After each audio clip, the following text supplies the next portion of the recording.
Hi, ഇന്നത്തെ ലെസണിൽ നമ്മൾ പഠിക്കാൻ പോകുന്നത് ഒരു പ്രവൃത്തി ചെയ്യാൻ പോകുന്നു, അതല്ലെങ്കിൽ ഒരു പ്രവൃത്തി ചെയ്യും എന്ന് എങ്ങനെ ഇംഗ്ലീഷിൽ പറയും എന്നാണ്. ഫോർ എക്സാമ്പിൾ, ഞാൻ നാളെ പോകും, അവൾ നാളെ ഇവിടെ വരും എന്നൊക്കെ നടക്കാൻ പോകുന്ന കാര്യങ്ങൾ. പോകും, വരും, നടക്കും, ഓടും, ചാടും, പാടും ഒക്കെ ഇങ്ങനെയുള്ള കാര്യങ്ങൾ. ഇതൊക്കെ ഫ്യൂച്ചറിൽ നടക്കാനിരിക്കുന്നതാണ്. ഫ്യൂച്ചർ എന്ന് പറയുമ്പോൾ ഇപ്പോൾ എന്നുള്ള ആ ഒരു സമയം, ആഫ്റ്റർ നൗ, അതായത് ഈ ഒരു സമയം കഴിഞ്ഞ് പിന്നീടുള്ള ഒരു 5 മിനിറ്റ്സ് കഴിഞ്ഞാലും അതല്ല ഒരു 5 ഇയേഴ്സ് കഴിഞ്ഞിട്ടായാലും അതിനെ നമ്മൾ ഭാവി കാലം അല്ലെങ്കിൽ ഫ്യൂച്ചർ എന്നാണ് പറയുന്നത്, അല്ലേ? ഇംഗ്ലീഷിൽ ഫ്യൂച്ചർ സിമ്പിൾ ടെൻസ് എന്നാണ് ഇതിന് പറയുന്നത്. ഇത്തരം കാര്യങ്ങൾ പറയാൻ ഇംഗ്ലീഷിൽ പല മെത്തേഡ്സും ഉണ്ട്. വിൽ എന്ന മോഡൽ വേർബ് ഉപയോഗിച്ചുകൊണ്ട് എങ്ങനെ ഫ്യൂച്ചറിൽ വരാനിരിക്കുന്ന കാര്യങ്ങൾ നമ്മൾ എങ്ങനെ എക്സ്പ്രസ് ചെയ്യും, എങ്ങനെ നമ്മൾ കമ്മ്യൂണിക്കേറ്റ് ചെയ്യും എന്നാണ് ഇന്ന് നമ്മൾ പഠിക്കാൻ പോകുന്നത്. അപ്പോൾ നമുക്ക് ടോപ്പിക്കിലേക്ക് കടക്കാം.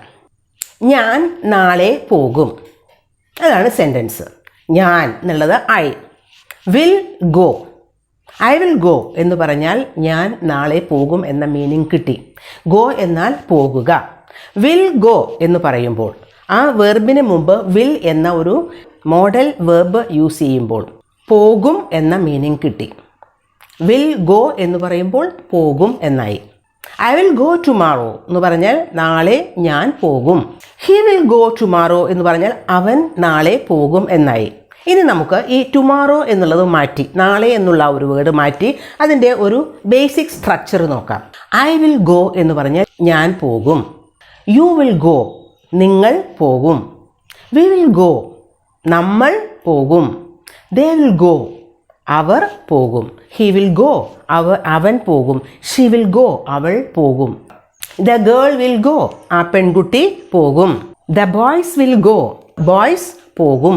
ഇങ്ങനെ ഏത് സബ്ജക്റ്റ് വെച്ച് കഴിഞ്ഞാലും ആ ഒരു സെൻറ്റൻസിൽ ഒരു വ്യത്യാസവും വരുന്നില്ല.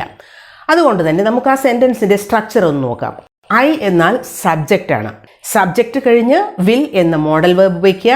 അത് കഴിഞ്ഞ് വയ്ക്കുന്നത് വേർബ്. വേർബിൻ്റെ V1 ഫോമാണ് വയ്ക്കുന്നത്. ഗോ എന്നാൽ V1 ഫോമാണ്. ബേസ് ഫോം ഓഫ് ദ വേർബാണ്. പ്ലേ, റൺ, സിങ് ഇതൊക്കെ ബേസ് ഫോമാണ്. അപ്പോൾ subject plus will plus V1 form of the verb വെച്ച് കഴിഞ്ഞാൽ നമുക്ക് ഇത്തരം കാര്യങ്ങൾ എക്സ്പ്രസ് ചെയ്യാൻ സാധിക്കും. ഐ വിൽ ഗോ എന്നാൽ ഞാൻ പോകും. ഗോ എന്ന് മാറ്റി നമുക്ക് വേറെ ഒരു വേർബ് വയ്ക്കാം. I will play cricket tomorrow, ഞാൻ നാളെ ക്രിക്കറ്റ് കളിക്കും. I will Singh A song, ഞാൻ ഒരു പാട്ട് പാടും. വേർബ്, ഏത് വേർബ് വേണമെങ്കിലും നമുക്കവിടെ മാറ്റി ഉപയോഗിക്കാം. മീനിങ് അതനുസരിച്ച് മാറും എന്ന് മാത്രം. ഇനി നമുക്ക് ഇതിൻ്റെ ഒരു നെഗറ്റീവ് ഫോം, ഞാൻ പോകുമെന്നതുപോലെ തന്നെ ഞാൻ പോകില്ല, അതിൻ്റെ നെഗറ്റീവ് ഫോം ഉപയോഗിക്കാം. നെഗറ്റീവ് ഫോം ഉപയോഗിക്കുമ്പോൾ ചെയ്യേണ്ടത് വിൽ കഴിഞ്ഞ് നോട്ട് എന്നുള്ള ഒരു നെഗറ്റീവ് വേർഡ് അതിനകത്തേക്ക് ആഡ് ചെയ്യുക. യു വിൽ നോട്ട് ഗോ എന്നായി. യു വിൽ നോട്ട് ഗോ, നിങ്ങൾ പോകില്ല. ഐ വിൽ നോട്ട് ഗോ, ഞാൻ പോകില്ല. ഹി വിൽ നോട്ട് ഗോ, അവൻ പോകില്ല. ഇങ്ങനെ നോട്ട് ചേർത്തുകൊണ്ട് നെഗറ്റീവ് ഫോംസ് നമുക്ക് ഉണ്ടാക്കാം. വിൽ നോട്ട് എന്നതിൻ്റെ ഷോർട്ട് ഫോമാണ് വോണ്ട്. ഹി വോണ്ട് ഗോ എന്ന് പറഞ്ഞാലും ഹി വിൽ നോട്ട് ഗോ എന്ന് പറഞ്ഞാലും കറക്റ്റ് തന്നെയാണ്.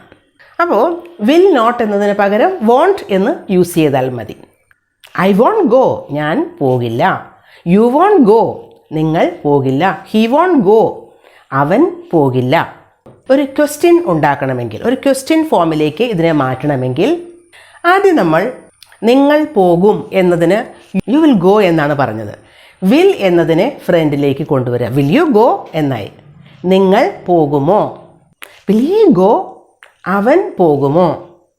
വിൽ ഷീ ഗോ, അവൾ പോകുമോ? വിൽ ദേ ഗോ, അവർ പോകുമോ? ഇതുപോലെ ആ വിൽ എന്നതിനെ ഫ്രണ്ടിലേക്ക് കൊണ്ടുവരിക. അത് ക്വസ്റ്റ്യൻ ഫോമിലേക്ക് മാറി. ഇനി വേറൊരു ടൈപ്പ് ചോദ്യം കൂടി നമ്മൾ ചോദിക്കുമല്ലോ, അവൻ പോകില്ലേ? അപ്പോൾ വോണ്ട് ഹി ഗോ, അവർ പോകില്ലേ? വോണ്ട് ദേ ഗോ, നിങ്ങൾ പോകില്ലേ? Won't you go. ഒരു ക്വസ്റ്റ്യൻ വേർഡ് വെച്ചുകൊണ്ട് നമുക്ക് ക്വസ്റ്റ്യൻസ് ഉണ്ടാക്കാമല്ലോ. നിങ്ങൾ എപ്പോൾ പോകും എന്നാണെങ്കിലോ വെൻ എന്നുള്ള ഒരു ക്വസ്റ്റ്യൻ വേർഡ്. എപ്പോൾ? When will you go? എപ്പോൾ നിങ്ങൾ പോകും?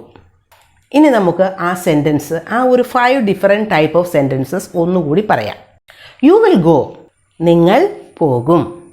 യു വോണ്ട് ഗോ, നിങ്ങൾ പോകില്ല. വിൽ യു ഗോ, നിങ്ങൾ പോകുമോ? വോണ്ട് യു ഗോ, നിങ്ങൾ പോകില്ലേ? വെൻ വിൽ യു ഗോ, നിങ്ങൾ എപ്പോൾ പോകും? ഇപ്പോൾ ആ 5 ഡിഫറെൻറ്റ് സെൻറ്റൻസസിൻ്റെ സ്ട്രക്ചർ മനസ്സിലായില്ലേ? ഇനി നമുക്ക് കുറച്ച് practice sentences. I will open the door, ഞാൻ ഡോർ തുറക്കും. ഇറ്റ് വിൽ റെയിൻ ടുമാറോ, നാളെ മഴ പെയ്യും. He won't attend the meeting, attend ചെയ്യുക മീൻസ് പങ്കെടുക്കുക. അവൻ മീറ്റിങ്ങിൽ പങ്കെടുക്കില്ല. Will he complete his novel this month, അവൻ ഈ മാസം നോവൽ പൂർത്തിയാക്കുമോ?